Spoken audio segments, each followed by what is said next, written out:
ओम ज्ञानतिमिरान्धस्य ज्ञानञ्जनशलाकया चक्षुरुन्मिलितं येन तस्मै श्रीगुरुवे नमः। नमामि विष्णुपादाय कृष्णप्रेष्ठाय भूतले श्रीमते भक्तिवेदान्त स्वामिनिति नामिने। नमस्ते सारस्वते देवे गौरवाणी प्रचारिणे निर्विशेष शून्यवादी पाश्चात्यदेशतारिणे नित्यानंद नमस्तुभ्यं प्रेमानंद प्रदायिने कलौ कल्मषनाशाय जानवापतये नमः। नमो महावदन्याय कृष्ण प्रेम प्रदायते कृष्णाय कृष्ण चैतन्य नामने गौरतुसे नमः। जय श्री कृष्ण चैतन्य प्रभु नित्यानंद श्री अद्वैत गदाधर शिवासादि गौर भक्त वृंदा। हरे कृष्णा कृष्णा कृष्णा हरे हरे हरे राम राम राम हरे हरे। हरे कृष्ण। सब सभी भक्तों का हार्दिक स्वागत है। हरे कृष्ण। तो हम लोग आज चर्चा कर रहे हैं Shrimad Bhagavatam first canto seventh chapter वर्ष नंबर 10 आत्मरामस्य मुनियम। इस श्लोक के ऊपर व्याख्या श्री चैतन्य महाप्रभु के द्वारा, जो कि चैतन्य चरितमृत मध्य लीला एंड चैप्टर, आई थिंक कौन सा चैप्टर है, 24, चैप्टर नंबर 24, सनातन गोस्वामी को शिक्षा देते वक्त महाप्रभु इसका वर्णन करते हैं। तो ये जो श्लोक है यहाँ पे आया है, इसमें 11 शब्द हैं। आत्मा राम च मुनया निर्ग्रंथा अपि परुक्रमे कुर्वन्ति अहेतुकीं भक्तिम इत्थं भूत गुण एंड हरि। तो श्री चैतन्य महाप्रभु इसके भिन्न भिन्न प्रकार के जो अर्थ हैं और उसका कंक्लूजन, निष्कर्ष बताना प्रारंभ कर रहे थे। तो कल हम लोग सुने श्री चैतन्य महाप्रभु बोले, आत्मा शब्द ब्रह्म देह मन जत्न धृति बुद्धि स्वभाव ये 7 अर्थ प्राप्ति। आत्मा शब्द के 7 अर्थ हैं। कौन कौन से अर्थ हैं आत्मा के? अ, देह मन बुद्धि ब्रह्म और स्वभाव, फर्मनेस यानी डिटर्मिनेशन एंड इंडेवर, यत्न प्रयास, ये आत्मा शब्द के अर्थ होते हैं। ईसा तेरा में जय से आत्मा राम गण आत्मा राम गणरागे करीब गणना। आत्मा के 7 अर्थ हैं और आत्मा राम का क्या अर्थ है? ये सातों में जो रमण करता है, one enjoys in these 7 items, उसको आत्मा राम बोला जाता है। ठीक है। और ऐसे व्यक्ति को आत्मा रामा बोला जाता है। आत्मा रामास, इन आत्मा रामाओं के बारे में भगवान बोल रहे हैं। मैं एक्सप्लेन करता हूँ आगे। फिर ये आत्मा शब्द का अर्थ हो गया। अब नेक्स्ट अर्थ है, इस श्लोक में आया था, आत्मा रामश्च मुनियो। मुनियो, मुनि शब्द का अर्थ बता रहे हैं। मुनि आदि शब्देर अर्थ सुन सनातन पृथक पृथक अर्थ पाछे करीबा मिलान। My dear Sanatan, first hear the meanings of the other words, beginning with the word Muni. I shall first explain their separate meanings, then combine them. तो पहले महाप्रभु ये जो श्लोक में जितने भी शब्द हैं, इन सभी शब्दों के का मीनिंग बता रहे हैं। अनेकों अनेकों मीनिंग, अर्थ बता रहे हैं और उसका व्याख्या करेंगे। फिर उसको कंबाइन करके पूरा इम्पोर्ट्स या निष्कर्ष करेंगे, कंक्लूड करेंगे। तो सुना सनातन यहाँ पे बोल रहे हैं ना। सुना सनातन में ध्यान से सुनिए, आप लोग भी ध्यान से सुनिए। और हो सके तो अगर आपके पास नोटबुक वगैरह है तो नोट करते जाइए, क्योंकि फिर बाद में भूल जाएगा। तो आपके नोटबुक में ऐसे कॉलम बना लीजिए। ऊपर लिखिए आत्मा, उसके साथ मीनिंग लिख दीजिए। फिर दूसरा लिखिए मुनि, उसके जितने भी मीनिंग आएंगे वो लिख दीजिए। फिर आगे निर्ग्रंथ, उसके मीनिंग आएंगे। इस प्रकार से मीनिंग लिखते जाएंगे। ठीक है। तो जो वक्त ऐसा करेंगे तो आगे चल के जो भी अर्थ फिर बताया जाएगा तो बड़े अच्छे से उसको कनेक्ट कर पाएंगे। तो ये आपको करना चाहिए। ठीक है। तो मुनि शब्द का अर्थ बता रहे हैं।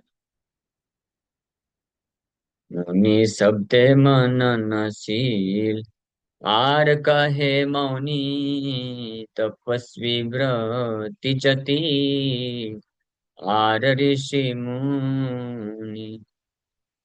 द वर्ड मुनि refers to one who is thoughtful। पहला मीनिंग है। मुनि शब्द है मौनशील। मौनशील मीन्स थॉटफुल, यानी विचार शक्ति जिसका होता है। मननशील, मुनि मननशील, मनन कर सकता है, जो विचार कर सकता है, कंtemplate कर सकता है, कंtemplation बोलते हैं। सो पहला मीनिंग हुआ। दूसरा मीनिंग है वन हु इज ग्रेव और साइलेंट। आर कहे मौनी, मौनी और तपस्वी, और तपस्वी तो मौनी मतलब जो ग्रेव होता है, गंभीर। सो मौनी का मतलब केवल ये नहीं होता है कि मुंह से कुछ ना बोलना। असली मौनी व्यक्ति वो है जो गंभीर होता है या शांत होता है, फालतू व्यर्थ की बातें नहीं करता है। अ, वो क्या बोलते हैं, अ, ऐसे बड़बड़ बड़बड़ नहीं करता रहता है। प्राय इस संसार में मौनी लोग बहुत कम मिलेंगे। मौनी मतलब जिनके पास बुद्धि है, विवेक है, तो उस विवेक का इस्तेमाल करके केवल उचित शब्दों का इस्तेमाल करके बोले। अन्यथा जो है बात ना करे, व्यर्थ की बातें ना करे। इस संसार में ज्यादातर लोग, अगर आप कोई भी दो लोग भी बैठे हैं और दो से ज्यादा, तीन हुए, चार हुए, पांच हुए, और एक जगह बैठे हुए हैं, तो वो जो भी बात करेंगे तो मोर देन 90% बातें जो होती हैं प्राय, अगर कोई वर्क रिलेटेड है, जॉब रिलेटेड कुछ मीटिंग है तो अलग बात है। अगर इन जनरल ऐसे बैठे हैं, इनफॉर्मल अगर मीटिंग है, तो मोस्ट ऑफ द टाइम 90-95% बातें जो होती हैं वो निरर्थक होती है, उसका कोई अर्थ नहीं होता है, या कोई ज्यादा उसका यूज नहीं होने वाला है। लेकिन मौनी जो होते हैं वो गंभीर होते हैं। They only talk what ever is required, necessary, and they speak only meaningful words. अर्थपूर्ण बातें करते हैं। या सरल भाषा में बोले तो बेस्ट मौनी वो व्यक्ति है one only speaks about Krishna. Krishna के अतिरिक्त और कुछ नहीं बात करता है। कृष्ण के शिक्षाओं के बारे में बात करेगा, कृष्ण के बारे में बात करेगा, भक्ति के बारे में बात करेगा, भक्ति से कैसे कैसे भक्ति में आगे बढ़ सकते हैं इसका बात करेगा। कृष्ण कथा, तो कृष्ण कथा जो करता है ही इज द बेस्ट मौनी। हाँ, एक्चुअली ही इज साइलेंट और मौनी, मननशील व्यक्ति होता है। क्यों? क्योंकि वो इस प्रकार के कथा के द्वारा वास्तविक लाभ खुद को भी प्रदान करता है और अन्य जो लोग सुनते हैं उनको भी प्रदान करता है। तो ये मौनी का अर्थ है। ठीक है। तो मुनि शब्द, मुनि का अर्थ दो बताएगा। मुनि मननशील, और दूसरा मौनी। मननशील मतलब विवेक बुद्धि है जिसकी, थॉटफुल है, विचार कर सकता है। और दूसरा मौनी। और तीसरा तपस्वी, एनेस्थेटिक। एस्थेटिक तपस्वी मतलब जो तपस्या करता है। तपस्या कैसा? आत्म शुद्धिकरण के लिए, और सेल्फ प्यूरिफिकेशन, जो कार्य किए जाते हैं वॉलेंटरली, जो ऐसे कार्य को स्वीकार करता है, विच मे नॉट बी वेरी, क्या बोलते हैं उसको, एंटरटेनिंग टू द माइंड, मन को जो बहुत पसंद ना हो करने के लिए, लेकिन फिर भी जो व्यक्ति ऐसे कार्यों को करता है जिससे आत्म शुद्धिकरण हो सकता है, तो उसको तपस्वी बोलते हैं। और मुनि का एक अर्थ तपस्वी भी होता है। हाँ, जैसे सुबह जल्दी उठना। सुबह जल्दी उठना मन को बिल्कुल अच्छा नहीं लगता है, लेकिन फिर भी शुद्धिकरण के लिए जल्दी उठ करके स्नान करना, वो भी मन को अच्छा नहीं लगता है। फिर बैठ के जप करना, वो भी मन को अच्छा नहीं लगता है। हाँ, लेकिन खा पी के बढ़िया सोते रहना, सुबह जल्दी ना उठना, मन को अच्छा लगता है। फिर कब जैसे ही उठेगा, हाँ, तुरंत ना नहाना, ये भी मन को अच्छा लगता है। और फिर बेड में बैठ करके बेड टी पीना, वो अच्छा लगता है मन को। लेकिन तपस्वी एग्जैक्टली इसका उल्टा होता है। सुबह जल्दी उठ जाता है ब्रह्म मुहूर्त के समय पे, और उठते ही बेड को छोड़ देता है ना। लेकिन जो तपस्वी नहीं है, यानी मुनि नहीं है, तपस्वी नहीं है, तो वो उठते ही बेड को नहीं छोड़ते हैं। बेड से चिपक के बैठे रहते हैं कुछ समय तक, थोड़ा और मन को आनंद देते हैं, आनंद प्रदान। जल्दी उठते नहीं है, 4 साढ़े 4 बजे नहीं उठ पाते हैं वो, और 6 साढ़े 6 7 बजे तक उठेंगे। क्षमा करिएगा, मैं थोड़ा सा खुल के बोल रहा हूँ, तो मुझे मालूम नहीं अभी आप में से कौन कौन ऐसा करता है, तो मैं किसी भक्त को दिमाग में रख के नहीं बोल रहा हूँ, आप बुरा मत मानिएगा।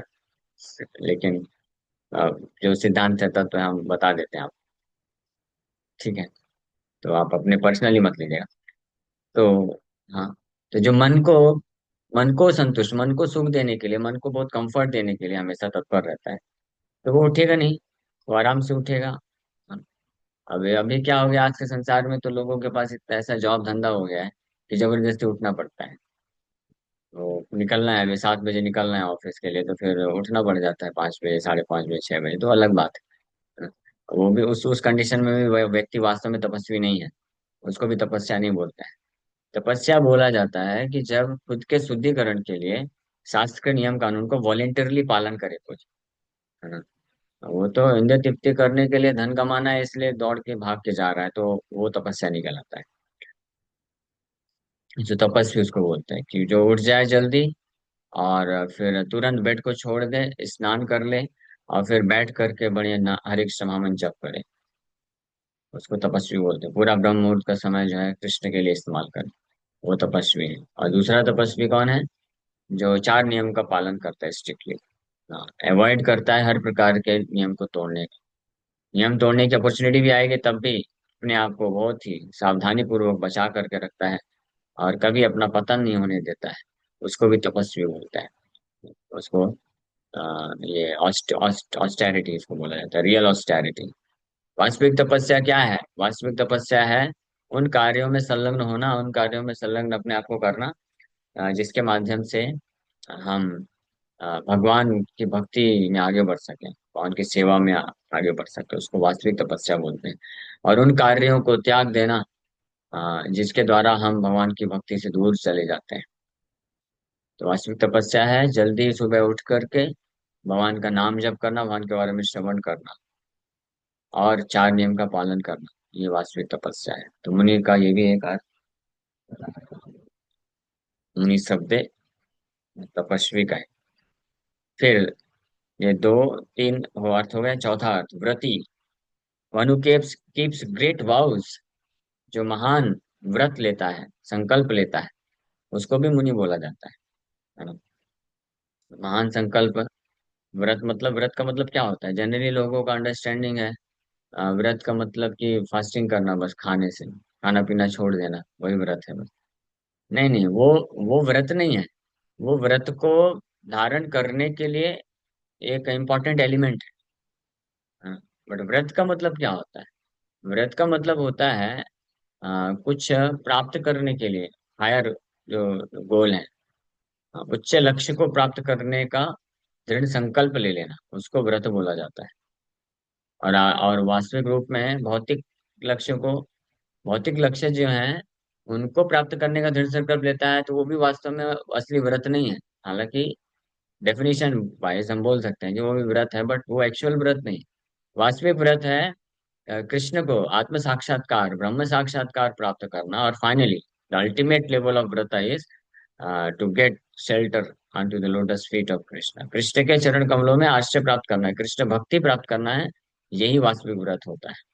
इसलिए इसके अलावा कोई व्यक्ति को भी कोई भी व्रत रखता है, वो व्रत का सब यूजलेस है, कोई मतलब नहीं। कोई भी व्यक्ति ऐसा कुछ भी व्रत रखता है जिसके कारण वो कृष्ण भक्ति में आगे नहीं बढ़ पा रहा है, सो ऑल दोज व्रत आर जस्ट यूजलेस एंडेवर्स, कोई मतलब नहीं है।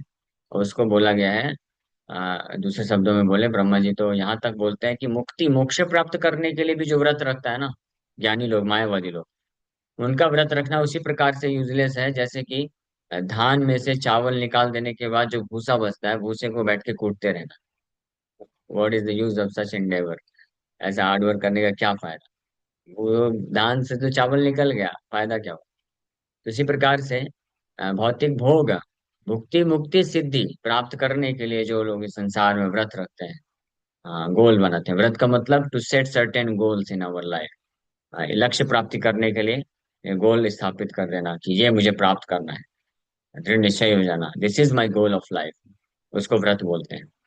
तो लेकिन अगर कोई भी भौतिक भोग को प्राप्त करने के लिए, धन कमाने के लिए, नेम फेम कमाने के लिए, भौतिक संपत्ति कमाने के लिए व्रत रखता है, या कुछ परफेक्शन हासिल करने के लिए, परफेक्शनिस्ट बनना चाहता है, सिद्धि प्राप्त करना चाहता है, उसके लिए व्रत रखता है, या इस भौतिक संसार से मुक्ति के मोक्ष को प्राप्त करने के लिए व्रत रखता है, तो all these three kinds of goals, व्रत जो है यूजलेस है, ये वास्तविक व्रत नहीं कहलाते हैं। लेकिन केवल वो व्यक्ति जो कृष्ण भक्ति को प्राप्त करने के लिए व्रत रखता है, ही इज परफेक्ट व्रती। और इसलिए वही परफेक्ट मुनि कहलाता है। इसलिए श्रील वेद व्यास जी कौन है? महामुनि है। सुखदेव गोस्वामी महामुनि, नारद मुनि महामुनि, वाल्मीकि ऋषि महामुनि। क्यों? क्योंकि ये भगवान कृष्ण की भक्ति के लिए व्रत धारण किए। व्रत इसको बोलते हैं। व्रत का एक और मतलब होता है, ब्रह्मचर्य में व्रत का मतलब होता है one who decides not to discharge semen, that is also व्रत। वो भी एक व्रत कहलाता है। उसको बृहद व्रत बोलते हैं, the great vow not to indulge in sex life, that is also called as avrat. But ये सब जो है हेल्प करने हो, कल हेल्प करने चाहिए वास्तविक व्रत को प्राप्त करने के लिए। भागवत में प्रहलाद महाराज बताते हैं इस बारे में कि ग्रह व्रतान, तो संसार में हर कोई व्रती है, व्रती है। व्रत लेके रखे हैं सब लोग, या तो माया के लिए व्रत लिए हैं या तो कृष्ण के लिए व्रत लिए हैं। हाँ, लेकिन जो माया व्रत होते हैं, व्रता नाम होते हैं, जिनको ग्रह व्रता नाम भी बोलते हैं। ग्रह व्रता नाम का अर्थ क्या होता है? जो घर गृहस्थी में रहते हुए केवल भौतिक सुख प्राप्त करने की इच्छा से घर गृहस्थी चलाता है, उसको गृह व्रता नाम बोलते हैं। लेकिन ऐसा कोई गृहस्थ भक्त है जो केवल घर गृहस्थी की जिम्मेदारियों को निभा रहा है, just as a matter of duty, कर्तव्य मान करके निभा रहा है, लेकिन वास्तविक रूप में उसको कृष्ण भक्ति में आगे बढ़ने का मेन उसका इंटरेस्ट है, लक्ष्य है, ये लक्ष्य बनाया है, तो वो फिर ग्रह व्रती व्रता नाम नहीं है, वो कृष्ण व्रता नाम, फिर आध्यात्मिक व्रत है उसका, और वो आध्यात्मिक जीवन में आगे बढ़ता है। ठीक है। तो ये चौथा मीनिंग हुआ मुनि शब्द का। तो आप ये सब लिखते जाइएगा, आगे काम आएगा। जो भक्त लोग लिखेंगे तो उनके लिए ये पूरा अध्याय बहुत अच्छे से समझ पाएंगे, नहीं तो भूल जाएगा। इनफैक्ट आप ऐसे कोई एक भक्त है जो डेस्कटॉप में अगर सुन रहे हैं, लैपटॉप में सुन रहे हैं, तो एक गूगल शीट बना दीजिए और ये सब लिखते जाइए, फिर मुझे भी शेयर करिएगा, क्योंकि फाइनली बाद में जब अर्थ हम डिस्कस करेंगे तो ये सब मीनिंग देखेंगे। सो यति पांचवा मीनिंग है। Yati one in the renounced order of life. जो सन्यासी होते हैं उनको भी मुनि कहा जाता है, यति, रिनाउंस्ड ऑर्डर ऑफ लाइफ है। और पांचवा छठा मीनिंग है ऋषि। ऋषि को भी मुनि कहा जाता है, सेंटली पर्सन, संत। जो संत होते हैं, साधु प्रवृत्ति के व्यक्ति होते हैं, उनको भी मुनि कह सकते हैं। मुनि, मुनि दे आर कॉल्ड मुनि, उनको मुनि कहा जाता है। तो मुनि शब्द मननशील आर कहे मौनी, तपस्वी वृत्ति जति आर ऋषि मुनि। मुनि शब्द मननशील, मननशील होना चाहिए, थॉटफुल, और मौनी, मौनी होना चाहिए। मौनी मतलब he doesn't speak unnecessary things, कोई निरर्थक बातें नहीं करता, फालतू की बातें नहीं करता है। वैसा नहीं कि केवल फालतू की बातें केवल बोल के जो करेगा उसी को बस बोलेंगे कि वो मौनी नहीं है। कोई हो सकता है मुंह बंद किया हुआ है लेकिन व्हाट्सएप चला रहा है, फट फट फट फट मैसेज मैसेज डालता जा रहा है, तो वो भी जो है वाचाल कैटेगरी में आएगा, वो भी मौनी नहीं है। तो उसमें भी, तो ये मौनी इसको बोलता है। तपस्वी व्रति यति ऋषि, ऋषि ऋषि मतलब सेंटली पर्सन, संत, संत है सेंटली पर्सन ऋषि बोलते हैं। ये ब्रह्म संहिता में इनके बारे में बताया गया है। संतः सदैव हृदयेषु विलोकयन्ति प्रेमांजन चूरित भक्ति विलोचनेन, one whose heart is filled with love for Krishna, उसको संत बोला जाता है, ऋषि बोला जाता है। मतलब जो भगवान कृष्ण को डिवोटेड है, डेडिकेटेड है, समर्पित है, उसको ऋषि बोलते हैं। तो ये छह मीनिंग मुनि के बताए महाप्रभु। अब आगे इस श्लोक में जो है निर्ग्रंथ का मीनिंग बता रहे हैं। निर्ग्रंथ शब्द कहे अविद्या ग्रंथि हीन, विद्धि निषेध वेद शास्त्र ज्ञानादि विहीन, मूर्ख नीच म्लेच्छ आदि शास्त्रिक्त गण, धन संचय निर्ग्रंथ आर्य निर्धान। ये नि शब्द, द प्रीफिक्स नि, इसका वर्णन कर रहे हैं। So the prefix ni may be used for a sense of ascertainment, gradation, construction, or forbidding, है ना? And the word ग्रंथ means riches, thesis, and composition. तो इससे फिर इतने सारे मीनिंग निर्ग्रंथ के निकल रहे हैं। हाँ, नि निर निश्चय निष्क्रमार्थे निर निर्माण निषेधयो ग्रंथो धने अथ संदर्भे वर्ण संग्रह संग्रथने अपेक्षा। इन्हीं शब्द का, ये बहुत ध्यान से सुनना चाहिए, क्योंकि कई बार शास्त्रों में ऐसे शब्द आए ना, निर्गुण, निराकार। तो कुछ लोग होते हैं कि मूर्खतावश केवल नी का शब्द का अर्थ क्या लेते हैं, फॉरबिडन, फॉरबिड कर। बट नी शब्द एक प्रीफिक्स है ये, विश्व प्रकाश डिक्शनरी के अनुसार। इसका कई मीनिंग होता है। एक नी शब्द का मीनिंग है असरटेनमेंट। असरटेनमेंट मतलब कोई किसी विषय वस्तु को पूरी तरीके से सुनिश्चित करने के लिए, है ना। तो जैसे निर्गुण है, भगवान को बोलते हैं निर्गुण। निर्गुण मतलब निह शब्द जो है असरटेनमेंट के लिए यूज होता है, कि असरटेन करना कि यस, भगवान के गुण जो है हमेशा रहते हैं और बड़े दिव्य गुण है, तो निर्गुण। फिर ग्रेडेशन, ग्रेडेशन के लिए इस्तेमाल होता है। निषेध के लिए भी इस्तेमाल होता है, सेंस ऑफ फॉरबिडिंग। निर्माण, कंस्ट्रक्शन के लिए। और क्रम अर्थ है, in the sense of succession. ये ग्रेडेशन का अर्थ है कि एक के बाद एक चीजों को जब वर्णन किया जाता है तो निह शब्द का इस्तेमाल किया जाता है। क्रम अर्थ है। निश्चय, निश्चय बताने के लिए, निश्चय in the sense of ascertainment. तो निह शब्द का अर्थ है निश्चय, क्रम अर्थ है, और निर्माण, निषेध। ये चार मीनिंग है निह शब्द के। और जो दूसरा शब्द है ग्रंथ, यहाँ पे तो ग्रंथ शब्द का अर्थ है धन, अ, धन, संदर्भ, यानी कोई थीसिस लिखता है, रिसर्च करके कुछ ना थ्योरी प्रस्तुत करता है, थीसिस। और धन, और वर्ण संग्रहण, in the sense of tying together words, शब्दों को एक साथ संग्रहण करने में, उसको भी ग्रंथ बोला जाता है। और ग्रंथ का अर्थ है लिटरेचर भी, थीसिस भी, और ग्रंथ का अर्थ है धन संपत्ति भी, पीछा, ये भी है। ये तीन अर्थ यहाँ पे ग्रंथ के बताए गए हैं, और चार अर्थ निह के बताए गए, तो इनको कंबाइन करके अनेकों अर्थ बन जाते हैं निर्ग्रंथ के, इसको एक एक करके वहाँ बताने वाले हैं। तो दो तीन अर्थ यहाँ पे बताए हैं। निर्ग्रंथ, निर्ग्रंथ शब्द का है अविद्या ग्रंथि ही। The word nirgranth refers to one who is liberated from material knots of ignorance। ये एक अर्थ है। जो हमने शुरू में जब फर्स्ट क्लास लिया था, तो निर्ग्रंथि अपनी उरुक्रम है, तो इसमें हम भागवत से तीन चार श्लोक लिए थे, हृदय ग्रंथि राहुर।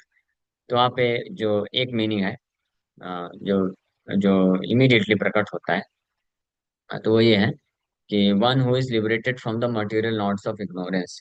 भौतिक बंधन के, अज्ञानता रूपी भौतिक बंधन से जो मुक्त है उसको निर्ग्रंथ बोला जाता है। ग्रंथ मतलब not, not of material attachment. भौतिक आसक्ति के जो गांठ होती है उसको भी ग्रंथ बोला जाता है, और उससे मुक्त व्यक्ति को निर्ग्रंथ बोला जाता है। एक ये मीनिंग हुआ, ठीक है, याद रख लीजिए। निर्ग्रंथ मतलब one who is liberated from material knots of ignorance. It also refers to one who is devoid of all regulative principles enjoined in the Vedic literature. है ना? दूसरा मीनिंग क्या है? ग्रंथ का मतलब होता है ग्रंथ शास्त्र। तो निर्ग्रंथ मतलब शास्त्रों में जो बताए हुए रेगुलेटरी प्रिंसिपल्स हैं, उससे जो मुक्त है। तो इसमें भी दो कैटेगरी के लोग आएंगे। एक तो जो एक्चुअली में मुक्त पुरुष है, उनको फर्क नहीं पड़ता, उनके लिए रेगुलेटरी प्रिंसिपल नहीं है। और एक जो पापी व्यक्ति है, राक्षस आसुर प्रवृत्ति हैं, जो निर्ग्रंथ हो जाते हैं, वैदिक शास्त्रों के रूल्स रेगुलेशन को फॉलो नहीं करना चाहते हैं, तो उनको भी निर्ग्रंथ बोला जाता है। और एक जो शुद्ध वैष्णव होते हैं, परमहंस होते हैं, वो भी निर्ग्रंथ होते हैं। तो इस मीनिंग में दो कैटेगरी के लोग आ गए। एक इस तरह से बोले तो तीन मीनिंग हो गया निर्ग्रंथ का। और चौथा है, it also refers to one who does not have knowledge. निर्ग्रंथ, ग्रंथ मतलब वैदिक नॉलेज। तो one who doesn't have vaidik knowledge, जिसके पास वैदिक ज्ञान नहीं है, उसको भी निर्ग्रंथ बोला जाता है। ठीक है। उसके बाद मूर्ख नीच म्लेच्छ, मूर्ख नीच म्लेच्छ आदि शास्त्र रिक्त गण, धन संचय निर्ग्रंथार ये निर्धन। तो चार मीनिंग हो गया। अब इसके बाद निर्ग्रंथ also refers to one who is illiterate, जिसके पास वैदिक ज्ञान नहीं है उसको भी निर्ग्रंथ बोलते हैं। या उसका और एक कैटेगरी उसमें बना सकते हैं कि जो बिल्कुल पढ़ा लिखा नहीं, जिसको पढ़ना भी नहीं आता, उसको भी निर्ग्रंथ बोला जाता है। या और पांचवा मीनिंग है लो बॉर्न, जो नीच जात में पैदा होता है, उसको भी निर्ग्रंथ बोलते हैं। और मिसबिहेव्ड, जो प्रॉपर तरीके से निर्ग्रंथ। वैदिक लिटरेचर से अगर ग्रंथ को वैदिक शास्त्र लेंगे तो इसके इतने सारे मीनिंग निकलते हैं। एक तो वैदिक शास्त्र पढ़ा ही नहीं है, तो इलिटरेट है, अनपढ़ गंवार है। और दूसरा, वैदिक शास्त्र पढ़ने के लिए केवल ब्राह्मणों को ही अधिकार है, ब्राह्मण, क्षत्रिय और कुछ हद तक वैश्यों को भी। But one who is a shudra is not qualified to undergo second initiation, विप्र दीक्षा, ब्राह्मण दीक्षा। जो विप्र दीक्षा के लिए क्वालिफाइड नहीं होता, द्विज दीक्षा, द्विज व्रत, द्विज नहीं हो सकता वो, जिसको पढ़ नहीं सकता, इसलिए ये भी निर्ग्रंथ मतलब ये भी रेफर करता है लो बॉर्न, यानी पापी, नीच जाति में जो पैदा हुआ है, उसको भी निर्ग्रंथ बोलते हैं। और तीसरा मिसबिहेव, क्योंकि वैदिक ज्ञान नहीं है, तो वैदिक शास्त्रों को निर्ग्रंथ बोला जाता है। वैदिक शास्त्रों के जो नियम कानून है उसको जो पालन नहीं करता है तो इसलिए मिसबिहेव हो जाता है, अनकल्चर्ड। और रेगुलेशंस को फॉलो नहीं करता है, इसलिए unregulated and devoid of respect for the vaidik literature.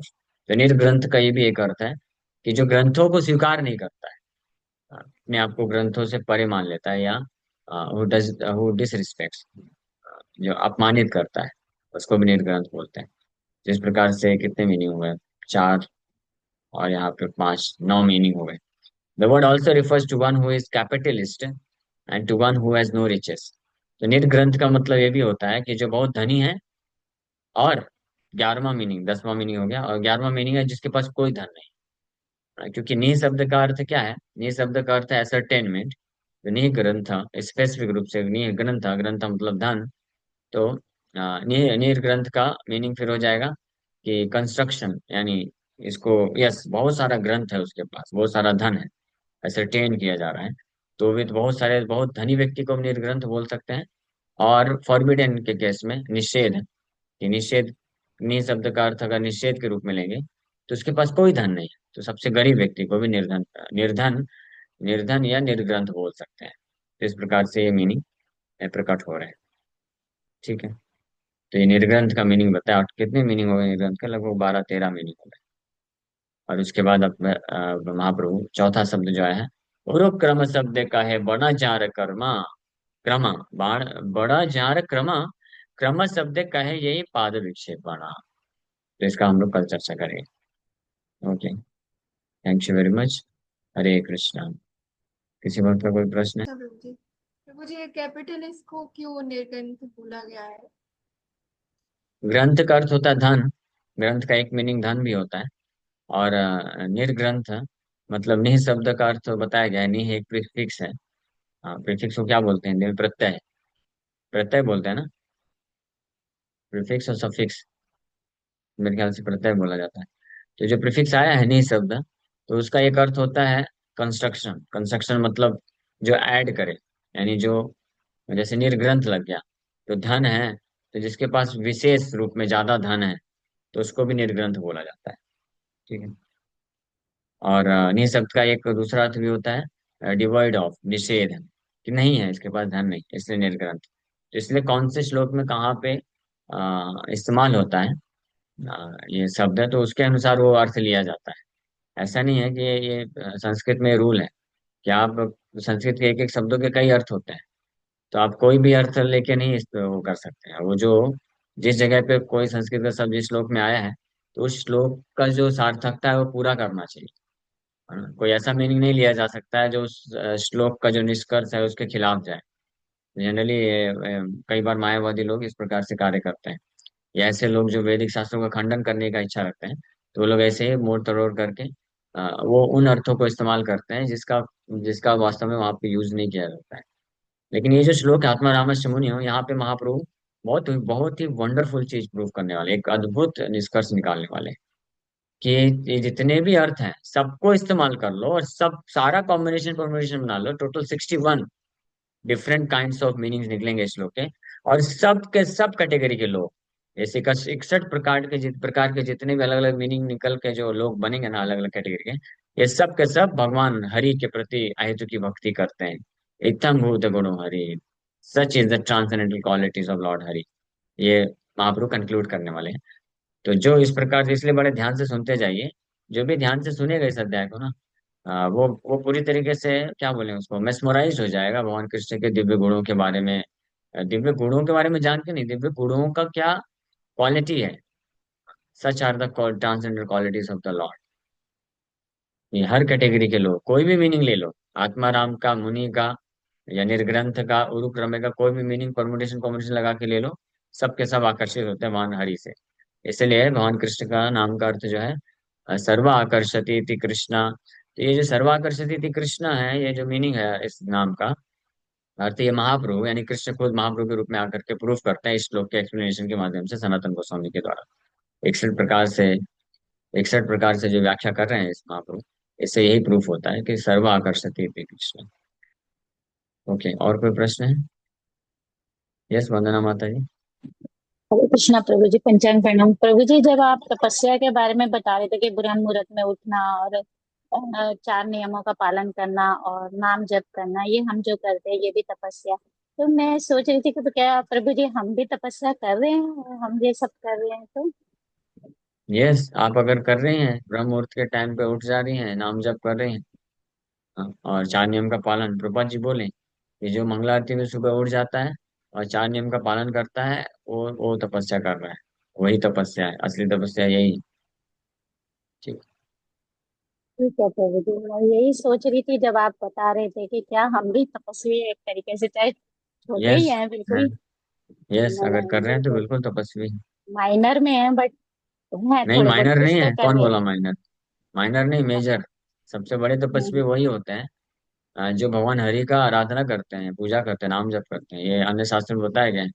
आराधितो यदि हरि तपसा तथक्य, ना आराधितो यदि हरि तपसा तथक्य। अगर कोई भगवान हरि का आराधना कर रहा है तो उसको अन्य प्रकार की फिर तपस्या करने की जरूरत नहीं है। घर बार छोड़ करके हिमालय में जा करके नदी के अंदर घुस करके ध्यान करने की जरूरत नहीं, क्योंकि उससे श्रेष्ठ तपस्या कर रहा है वो। क्योंकि सारी तपस्याओं का जो उद्देश्य है वो भगवान हरि की आराधना करना है। तो भगवान हरि की आराधना करने में जो लग गया है, तो हो गया, उसकी सारी तपस्या हो गई, सारा तपस्या सफल हो गया। इसलिए बेस्ट तपस्या कर रहा है। तो ठीक इसका है। मतलब हमारे गुरु प्रसन्न हो सकते हैं, हमारे ये कार्य करने से प्रसन्न हाँ, करें। यस, हो सकते हैं बिल्कुल।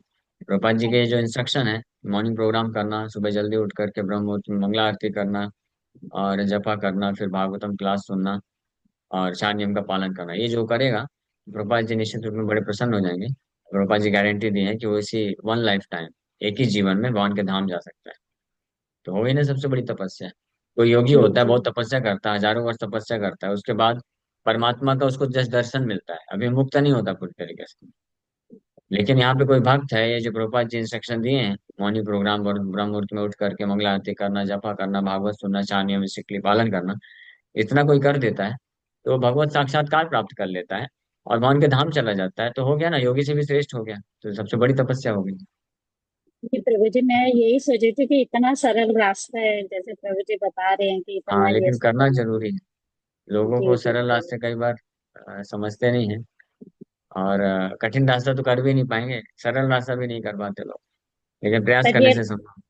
जी बहुत ठीक है, यस सरल जी। है अगर राकेश को। सरल करे तो। हरे कृष्ण प्रभु जी। यस, राकेश को। क्वेश्चन नहीं था वो, मायापुर यात्रा का सिर्फ एक बार